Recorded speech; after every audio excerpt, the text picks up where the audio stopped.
ओम प्रणाम मित्रों। पीछे हम विचार कर रहे थे जीवन के महान लक्ष्य से संबंधित कि इस मनुष्य जीवन का महान लक्ष्य क्या है, किस लिए भगवान ने इस धरा पर हम आत्माओं को मानव का, मनुष्य का सर्वश्रेष्ठ ये शरीर प्रदान किया है। उस पर हम विचार करते रहे थे कि इस जीवन का लक्ष्य 3 प्रकार के दुखों से पूर्ण रूप से छूट जाना है। 3 प्रकार के दुख कौन से? आध्यात्मिक दुख, वात, पित्त और कफ के कुपित हो जाने के कारण से जो रोग होते हैं, उन रोगों से जो दुख प्राप्त होते हैं, उन दुखों से। और जो मनोविकार हैं, राग, द्वेष, काम, क्रोध, लोभ, लालच, ईर्ष्या, छल, कपट, तमाम प्रकार के जो मानसिक विकार है, उनसे जो दुख प्राप्त होता है। और आदि भौतिक दुख जो भूतों से, अन्य प्राणियों से प्राप्त होता है। और आदि दैविक दुख जो प्राकृतिक आपदाओं से प्राप्त होता है। इन तीनों प्रकार के दुखों से पूर्ण रूप से छूट जाने के लिए भगवान ने ये मनुष्य का, मानव का शरीर हमें दिया है। महान दर्शनकार भगवान कपिल के सांख्य शास्त्र के प्रथम सूत्र को लेकर हम विचार कर रहे थे। उन्हीं महर्षि कपिल ने सांख्य शास्त्र के प्रथम अध्याय के अगले ही सूत्र में, दूसरे और तीसरे सूत्रों में और आगे बढ़कर इस बात को समझाया है कि ये जो 3 प्रकार के महान दुख हैं, इन महान दुखों को, जिन दुखों ने सारे संसार को घेर रखा है, जिन दुखों ने प्राणी मात्र को घेर रखा है और जिन दुखों से छूटने का अवसर एकमात्र मनुष्य का जीवन, मनुष्य का शरीर है, इन तीनों प्रकार के दुखों से केवल मनुष्य देह को धारण करके, मनुष्य शरीर को प्राप्त करके ही आत्मा छूट सकता है जन्म मरण के बंधनों से, नाना प्रकार की योनियों में भटकने से। केवल मनुष्य शरीर के माध्यम से छूट सकता है। इसीलिए ये सारे के सारे शास्त्र मनुष्य के लिए लिखे गए हैं। तो देखिए भगवान कपिल आगे क्या कहते हैं कि ये जो 3 प्रकार के दुख हैं, तुम इन दुखों को यदि धन से दूर करना चाहते हो, ये तुम्हारी सबसे बड़ी भूल है। न दृष्टात् तत्सिद्धि निवृत्ति अपि अनुवृत्ति दर्शनात्। जो दृष्ट उपाय हैं, जो दृष्ट साधन हैं, जो धन और धन से अर्जित, धन से प्राप्त किए, खरीदे गए, बनाए गए जितने भी प्रकार के उपकरण हैं, उन उपकरणों से, इन दुखों से पूर्ण रूप से छूटा नहीं जा सकता। बिजली खराब हो गई, सारे उपकरण डफ हैं आपकी। कड़कड़ाती सर्दी पड़ रही है तो ठंड से दुखी होंगे। भयंकर गर्मी है तो गर्मी से दुखी होंगे। भयंकर बरसात है तो बरसात से दुख होंगे। पड़ोसी ने 2 गाली निकाल दी, बच्चे ने आपके मन मुताबिक काम नहीं किया, उस प्रकार का जीवन नहीं बनाया तो दुख होगा। पत्नी अनुकूल नहीं है तो दुख होगा। पति अनुकूल नहीं है तो दुख होगा। माँ बाप ने अच्छा निर्माण नहीं किया, पढ़ाया लिखाया नहीं तो दुख होगा। जहाँ ऑफिस कार्यालय में काम करते हैं वहाँ पर अनुकूल लोग नहीं होंगे तो दुख होगा। यदि अधिकारी हैं, नीचे के लोग ठीक से काम नहीं करते तो आपको दुख होगा। यदि भोजन ठीक से नहीं मिलता है तो दुख होगा। संसार में हजारों दुख, दुखों की कमी है। ऑफिस जा रहे हैं, बस में बैठ के जा रहे हैं, सीट नहीं मिल रही है तो दुख है। हजारों दुख हैं, सुबह से शाम तक दुख है। और राग, द्वेष, काम, क्रोध, लोभ, लालच, ईर्ष्या, छल, कपट, इन से मनोविकारों से जो दुख होते हैं, काशी, जुखाम, नज़ला, कभी घुटने खराब हो गए, कभी लीवर खराब हो गया, कभी किडनी खराब हो गई, कभी हार्ट अटैक आ गया, कभी ये, कभी वो, कभी आंखें कमज़ोर हो गई, कभी कान खराब हो गए, कभी दांत पुराने हो गए, कभी बाल उड़ गए हैं, बाल कमज़ोर हो गए हैं, शरीर में शक्ति नहीं रही है। दुख ही दुख जीवन में सब और भरे हुए हैं। इसलिए भगवान कपिल ने सांख्य शास्त्र में आगे एक बात और भी कही, कुत्रापि कोपि सुखी नास्ति। इस संसार में कहीं पर भी चली जाओ, लेकिन कोई भी एक इंसान ऐसा नहीं मिलेगा जो पूर्ण रूप से सुखी हो, जिसके जीवन में दुख न हो। दुख तो सबके जीवन में है। राजा से लेकर रंक तक, भिखारी से लेकर सम्राट तक, हर व्यक्ति दुखी है, किसी न किसी दुख।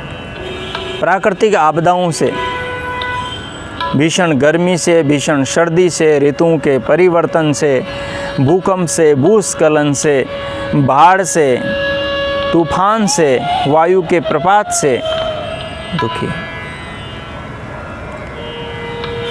जिस कार्यालय में काम करते हैं, जिस ऑफिस में काम करते हैं, जहाँ व्यवसाय करते हैं, जहाँ नौकरी करते हैं, जिन लोगों के साथ में मिलकर काम करते हैं, उसमें दुख है।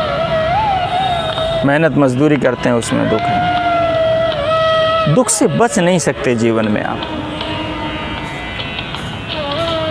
लेकिन हर मनुष्य क्या सोचता है, मैं पैसे इकट्ठे कर लेता हूँ, अच्छी नौकरी मिल जाएगी,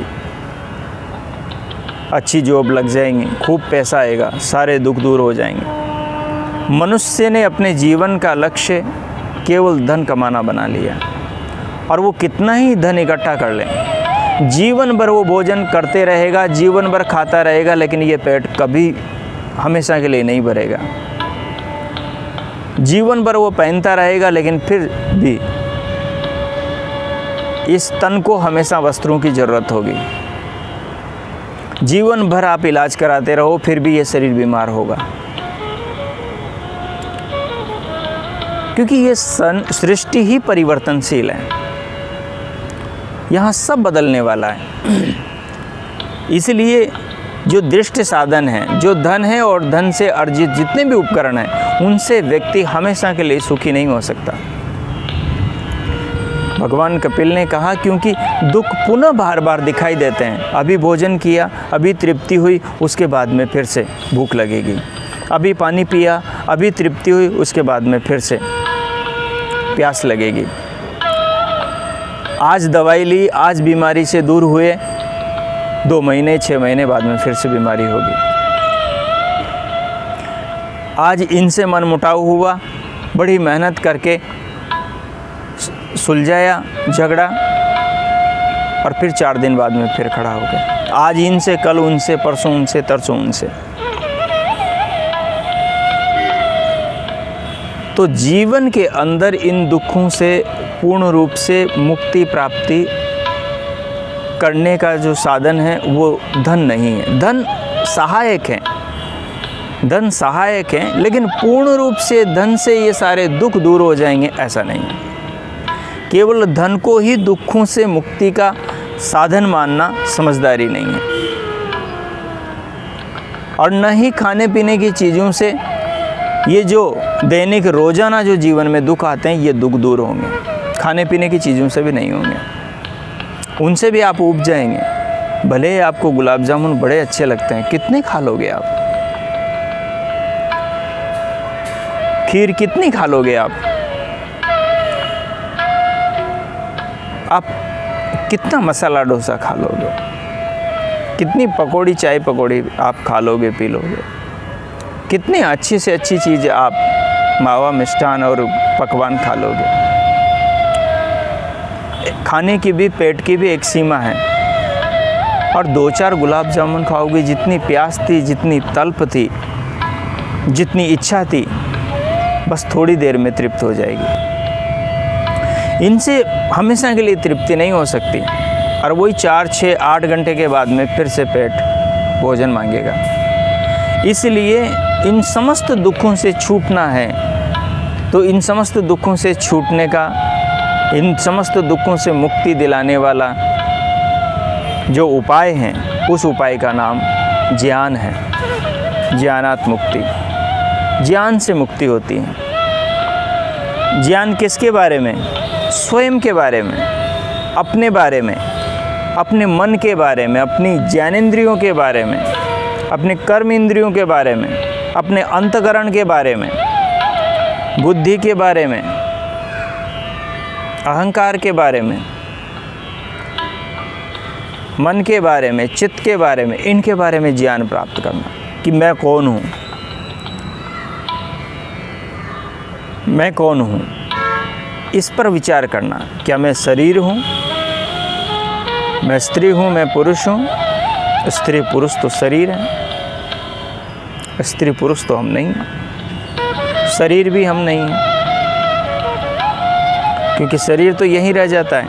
और कई बच्चे इस बात का प्रमाण देते हैं जिनको पिछले जन्म की स्मृति आ जाती है। कहते हैं मैं, वो मेरा जन्म वहाँ हुआ था, मैं उनका बेटा था, उनकी बिटिया था, वो मेरे माता पिता हैं, वो मेरी पत्नी, वो मेरा पति है। बच्चे बताते हैं और वो सारी चीज़ें बता देते हैं और उनसे वो बात सिद्ध हो जाती है कि अवश्य ये इन्हीं के घर का था। तो पुराना शरीर तो पीछे छूट गया, अब ये आत्मा दूसरे शरीर में आ गई। शरीर बदल गया ना, जैसे वस्त्र बदल रहे हैं वैसे बदल गया।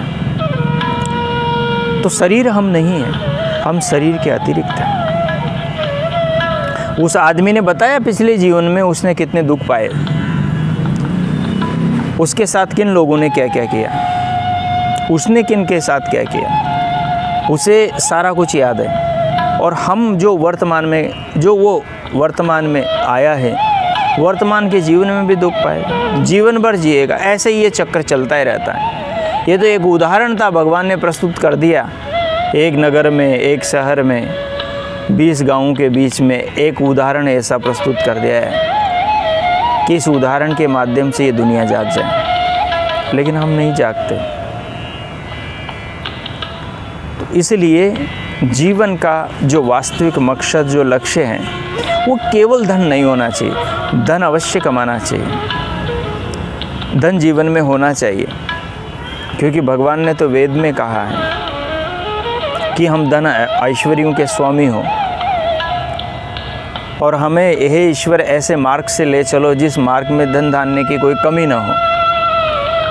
जीवन में जो ये प्रकृति, ये जो संसार है और जो खाने पीने की वस्तुएं हैं जो भगवान ने बनाया है, उन सब का उपभोग करना चाहिए।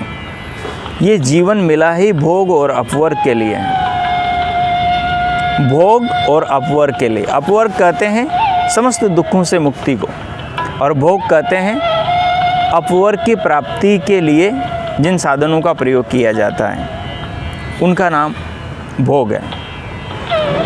तो अच्छा कमाओ, अच्छा खाओ पियो, अच्छा पहनो ओढ़ो, लेकिन साथ में ज्ञान भी प्राप्त करो, साथ में स्वाध्याय भी करो, साथ में शास्त्रों को भी पढ़ो, साथ में उपदेशों को, विद्वानों को भी सुनो, साथ में ध्यान भी करो, सुबह शाम भगवान का भजन भी करो, अपने जीवन का चिंतन मनन भी करो, अपने बच्चों को अच्छी अच्छी बातें बताओ, लोगों के साथ में सदाचार का व्यवहार करो, ईमानदारी का व्यवहार करो, अपने चरित्र को, अपने जीवन को उज्जवल रखो, सबके साथ मानवता का व्यवहार करो। जीवन बड़ा अनमोल है। यहाँ जो त्रुटि करेंगे उस त्रुटि का परिणाम जरूर मिलेगा। इस विशाल ब्रह्मांड को संचालित करने वाली जो महान शक्ति है, वो विधाता हम सबकी आत्मा में निरंतर ये प्रेरणा करता है कि हम गलत रास्ते पर न जाएं, हम बुराई से बचें, किसी को बुराई की ओर न धकेलें, न गलत रास्ते पर स्वयं चलें, न किसी को चलने की प्रेरणा दें। तो इस प्रकार से आज के संदेश का सारांश यह है, 3 प्रकार के जो दुख हैं, उन दुखों से पूर्ण रूप से मुक्ति प्राप्त करने के लिए केवल धन पर्याप्त नहीं, धन से उपार्जित साधन पर्याप्त नहीं, धन के साथ साथ में ज्ञान की भी आवश्यकता है। धन हमें भोग देगा और ज्ञान हमें अपवर्ग देगा, यानी मुक्ति देगा, मोक्ष देगा, परम आनंद देगा, अपनी आत्मा का बोध करवाएगा और उस परमानंद का, परम सत्ता का बोध कराएगा, जिसके लिए भगवान ने ये संसार बनाया और हम मनुष्यों को ये महान मानव जीवन, मनुष्य का शरीर प्रदान किया, जो देव दुर्लभ मानुषी काया है। तो इस पर विचार करें, शेष चर्चा आगे। प्रणाम, धन्यवाद। परमात्मा आपका मंगल करे, आप स्वस्थ रहें, खूब धन कमाएं और साथ साथ में ज्ञानार्जन भी करें और खुद सुख पाएं, परिवार को सुख दें और समाज के भी सुख का आधार बने। प्रणाम, धन्यवाद। ओम।